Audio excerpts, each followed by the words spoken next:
Hi everyone, this is Poonam. Welcome to my YouTube channel BEd classes by Poonam Sharma. इस session में आज हम discuss करेंगे BEd second year understanding discipline and subject paper 4B से unit 1 का important question जो आपके एग्जाम में कल आपको ज़रूर देखने को मिलेगा। Disciplinary approach. ठीक है, डिसिप्लिनरी क्या होते हैं? ये 3 प्रकार के होती हैं आपकी अप्रोचेस। ठीक है, पहले आपके आते हैं मल्टी डिसिप्लिनरी, सेकेंड आपके आते हैं इंटर डिसिप्लिनरी और थर्ड आपके आते हैं ट्रांस डिसिप्लिनरी। ये क्या होते हैं इसके बारे में आज हम डिस्कस करने वाले हैं। सेशन को एंड तक जरूर देखेगा, काफ़ी मोस्ट इंपॉर्टेंट क्वेश्चन है और ये कल क्वेश्चन आपके एग्जाम में 100% आपको देखने को ज़रूर मिलेगा। सेशन को स्टार्ट करने से पहले जो बच्चे मेरे चैनल पे नए आए तो जल्दी से चैनल को सब्सक्राइब कर दे ताकि आपको बीएड एग्जाम से इंपॉर्टेंट अपडेट क्लासेस के नोटिफिकेशन टाइम पर मिल जाए। सेशन पसंद आता है सेशन को जरूर लाइक करें और अपने फ्रेंड्स बीएड ग्रुप में जरूर शेयर करें। बीएड सेकेंड ईयर की प्लेलिस्ट बना रखी है, आप उसको जाके चेकआउट कर सकते हैं। वहाँ पे आपको सीक्वेंस वाइज सारी क्लासेस मिल जाएंगी और टेलीग्राम चैनल जरूर ज्वाइन कर लेना, पूनम शर्मा ऑफिशियल। वहीं पर ही आपको सारे इंपॉर्टेंट अपडेट्स प्रोवाइड कराए जाते हैं। ओके, सबसे पहले हम डिस्कस करते हैं मल्टी डिसिप्लिनरी अप्रोच क्या होती है, जिसे हिंदी में बहु अध्ययन क्षेत्र उपागम कहते हैं। जिगलर ने 1990 में एक डायग्राम के थ्रू मल्टी डिसिप्लिनरी को बहुत अच्छे से समझाया। ठीक है, इसके अंदर क्या होता है, मल्टी डिसिप्लिनरी अप्रोच के अंतर्गत एक कॉमन प्रॉब्लम होती है। ठीक है, सब अपना अपना व्यू पॉइंट देते हैं जो उसमें एक्सपर्ट होते हैं। ठीक है, तो कोई भी किसी के साथ इंटरेक्शन नहीं करता, इंटरफेयर नहीं करता और अपनी बाउंड्री को क्रॉस नहीं करता है, उसी को हम क्या कहते हैं, मल्टी डिसिप्लिनरी अप्रोच कहते हैं। एक एग्जाम्पल के थ्रू आप हॉस्पिटल गए। ठीक है, आपका कॉमन प्रॉब्लम क्या है, आपका हेल्थ है। ठीक है, अब आपकी हेल्थ को देखने के लिए सबका व्यू पॉइंट अलग होगा। जो अलग अलग डॉक्टर्स होंगे उनका अलग अलग व्यू पॉइंट होगा। कोई हार्ट सर्जन होगा तो वो अपना अलग व्यू पॉइंट देगा, कोई डेंटिस्ट होगा तो अपना अलग व्यू पॉइंट देगा, कोई डाइटिशियन होगा तो अपना अलग व्यू पॉइंट देगा, कोई थेरेपिस्ट होगा अपना अलग व्यू पॉइंट देगा, कोई साइकेट्रिस्ट होगा वो अपना अलग व्यू पॉइंट देगा। सबका उद्देश्य क्या, आपकी हेल्थ को ठीक करना। तो यही क्या मल्टी डिसिप्लिनरी क्या होता है, एक कॉमन प्रॉब्लम होती है और सब कॉमन प्रॉब्लम का के लिए अपना अपना व्यू पॉइंट देता है। ठीक है, कोई किसी को इंटरफेयर नहीं करता, इंटरेक्शन नहीं करता और अपनी बाउंड्रीज को क्रॉस नहीं करते हैं। ओके, आई होप आपको मल्टी डिसिप्लिनरी अप्रोच अच्छे से समझ आ गई होगी। अब इसको एजुकेशन के फील्ड के साथ हम जोड़ते हैं। विभिन्न विषयों के लोग, अलग अलग सब्जेक्ट्स के लोग एक साथ मिलकर काम करते हैं और प्रत्येक अपने अनुशासनात्मक ज्ञान पर आधारित करते हैं।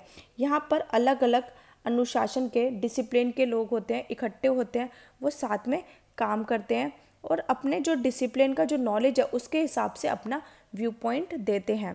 ठीक है, फॉर एग्जांपल अगर मेरे सर में हेडेक हो रहा है, ठीक है, तो अगर मैं डेंटिस्ट के पास जाऊंगी तो वो मेरे दांतों को चेक करेगा, कहीं आपके तीत की वजह से तो आपका हेडेक नहीं हो रहा है, तो उसका अपने जो नॉलेज है उसके अकॉर्डिंग उसका व्यू पॉइंट होगा। अगर मैं डाइटिशियन के पास जाऊंगी तो वो कि आप प्रॉपर डाइट ले रहे हो, आपको विटामिन मिनरल सही मात्रा में मिल रहे हैं नहीं, तो उसका अपनी नॉलेज के अकॉर्डिंग व्यू पॉइंट रहेगा। कोई साइकेट्रिस्ट होगा, उसका अपनी नॉलेज के अकॉर्डिंग व्यू पॉइंट रहेगा। तो एक से अधिक मौजूदा शैक्षिक अनुशासन या पेशे से जुड़ा जाना, 2 या 2 से अधिक विषय प्रत्येक अपने दृष्टिकोण में किसी समस्या पर अपना दृष्टिकोण प्रदान करते हैं। ठीक है, कोई भी प्रॉब्लम है, अलग अलग लोग अपना अलग अलग व्यू पॉइंट देते हैं, लेकिन कोई भी किसी को इंटरफेयर नहीं करता है और ना ही किसी से बातचीत करता है। अब जैसे कि हमारे स्कूल की जो नोटबुक्स है, टेक्स्ट बुक बनती है, ठीक है, हिंदी में, हिंदी डिसिप्लिन का जो जिसने इसका अध्ययन कर रखा है डिटेल में वो बनाएगा, इंग्लिश की नोटबुक वो बनाएगा, इंग्लिश मैथ की टेक्स्ट बुक वो बनाएगा। ठीक है, और एसएसटी की टेक्स्ट बुक वो अलग डिसिप्लिन का व्यक्ति बनाएगा, लेकिन कोई किसी को इंटरफेयर नहीं करेगा और अपनी बाउंड्रीज को क्रॉस नहीं करेगा। ठीक है, आप कॉलेजेस में हर एक डिपार्टमेंट का अलग अलग काम होता है।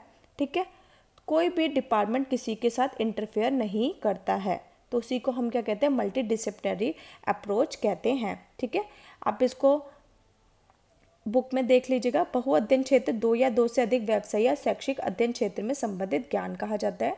इस अध्ययन क्षेत्र का निर्माण कई विभिन्न अध्ययन क्षेत्र व व्यवसाय के व्यक्तियों से होता है। प्रत्येक व्यक्ति एक साथ जवाबदेही की तरह कार्य करते हैं तथा एक संस्था एक सामान्य लक्ष्य व चुनौती को पूरा करने में अहम भूमिका निभाती है। एक कॉमन प्रॉब्लम होती है और सब अपना अपना व्यू पॉइंट देते हैं अपनी डिसिप्लिन के अकॉर्डिंग, जिसमें उनका अध्ययन कर रखा है उस विषय में। ठीक है, अब हम सबसे पहले इंटरडिसिप्लिनरी को पढ़ेंगे। अब हमने मल्टी डिसिप्लिनरी में पढ़ा था कि एक कॉमन प्रॉब्लम होती है और सब अपने अपने डिसिप्लिन के अकॉर्डिंग अपना व्यू पॉइंट देते हैं।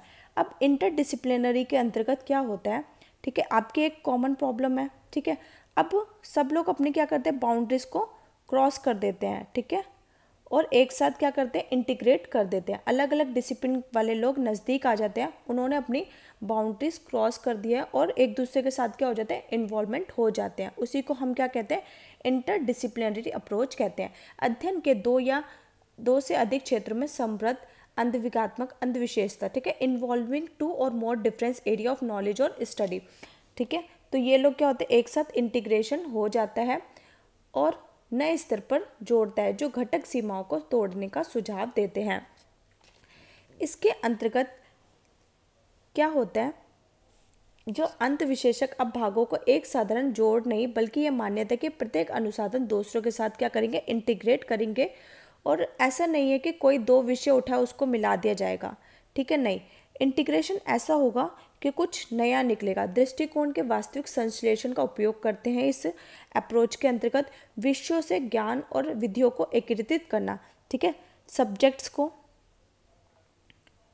नॉलेज जो है, ठीक है, और जो मेथड्स है उनका इंटीग्रेशन करते हैं और एक नए सब्जेक्ट्स का निकालते हैं, ठीक है। अब जो सब्जेक्ट्स हैं जैसे कि एजुकेशनल, टेक्नोलॉजी, ठीक है, जो टेक्नोलॉजी है जो वो एजुकेशन में काम आ सकती है।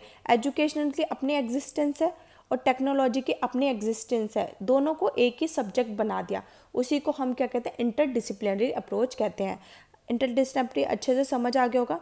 जब एक कॉमन प्रॉब्लम होती है, जो अलग अलग डिसिप्लिन के लोग होते हैं वो नज़दीक आ जाते हैं लेकिन उनकी एग्जिस्टेंस होती है, ठीक है, और वो अपनी बाउंड्रीज को तोड़ के नया सब्जेक्ट बना देते हैं, उसी को हम क्या कहते हैं, इंटरडिसिप्लिनरी अप्रोच कहते हैं। जैसे आप एग्जांपल दे सकते हो, एजुकेशनल टेक्नोलॉजी, एजुकेशनल साइकोलॉजी, ठीक है, वो टेक्नोलॉजी जो एजुकेशन में काम आ सकती है, वो साइकोलॉजी जो एजुकेशन में काम आ सकती है, उसी को हम इंटरडिसिप्लिनरी अप्रोच कहते हैं। अब आप अपने एग्जाम में कैसे लिखेंगे, अंतर अध्ययन क्षेत्र में कई असंबंधित शैक्षिक अध्ययन इस तरह अनुसंधान क्षेत्र में कार्य करते हैं। दोनों विषय अपनी सीमा को पार कर नवीन ज्ञान व सिद्धांत का निर्माण करते हैं। उनका मुख्य लक्ष्य या उद्देश्य होता है अंत संबंधित शैक्षिक अध्ययन से तात्पर्य कि वे विभिन्न अनुसंधान के क्षेत्र में गुणात्मक तथा संख्यात्मक उपागम और अन्वेषण तथा विश्लेषण उपागम का एक साथ उपयोग में लाना, जैसे कला व विज्ञान से संबंधित, ठीक है। आई होप आपको इंटरडिसिप्लिनरी अच्छे से समझ आ गया हो। अब हम लास्ट में डिस्कस करते हैं ट्रांसडिसिप्लिनरी क्या होता है अप्रोच, ठीक है। अब हमने मल्टी डिसिप्लिनरी पढ़ लिया, एक कॉमन प्रॉब्लम है, सब अपना अलग अलग व्यू पॉइंट देते हैं और कोई किसी को इंटरफेयर नहीं करता है।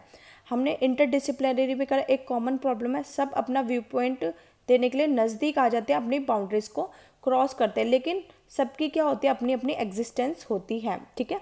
जैसे एजुकेशनल टेक्नोलॉजी हो गया, अलग अलग सब्जेक्ट्स हैं लेकिन दोनों को एक साथ जोड़ दिया गया, ठीक है, और एक नया सब्जेक्ट बना दिया गया।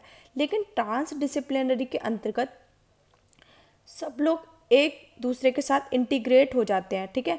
आपको इंटर में तो दिख रहा होगा, तो उनके अलग अलग एग्जिस्टेंस दिख रही होगी, लेकिन इसके अंदर कोई भी एग्जिस्टेंस नहीं दिखी है, इतना वो एक दूसरे में इंटीग्रेट हो जाते हैं।